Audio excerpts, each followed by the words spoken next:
तुमने यूपीआई से 10,000 रुपये भेजे, ट्रांजैक्शन सक्सेसफुल का मैसेज आया, लेकिन उस एग्जैक्ट मिली सेकेंड पर बैंक का सर्वर क्रैश हो गया।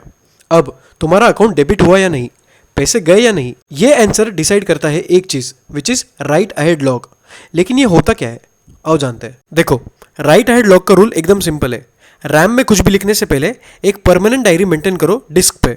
तो जब तुमने यूपीआई पे सेंड दबाया तो बैंक के डेटाबेस ने सबसे पहले उसे राइट अहेड लॉग फाइल पे लिखा और ये एंट्री डिस्क पे सेव हो गई। उसके बाद रैम अपडेट हुआ और तुम्हें सक्सेसफुल दिखा। मतलब एक परमानेंट प्रूफ ऑलरेडी एग्जिस्ट करता था एक्चुअल चेंज होने से पहले। इसलिए इसका नाम है राइट अहेड लॉग। मतलब पहले लिखो, बाद में एक्शन परफॉर्म करो। अब जब सर्वर क्रैश हुआ तो डेटाबेस ने सबसे पहले देखा कि वैल फाइल ऑलरेडी एग्जिस्ट करती है और उस फाइल में एंट्री है, लेकिन ये एंट्री एक्चुअल डेटा फाइल्स पर एग्जिस्ट नहीं करती है। तो डेटाबेस ने वो ट्रांजैक्शन दोबारा अप्लाई किया वही ऑर्डर में, एंड इसीलिए तुम्हारा बैलेंस भी सही, रिसीवर का बैलेंस भी सही, एंड कोई दोबारा पैसा नहीं कटा। ये प्रोसेस कहलाता है रीडू। एक और केस, तुम्हारा ट्रांजैक्शन हाफ कंप्लीट था जब सर्वर क्रैश हुआ।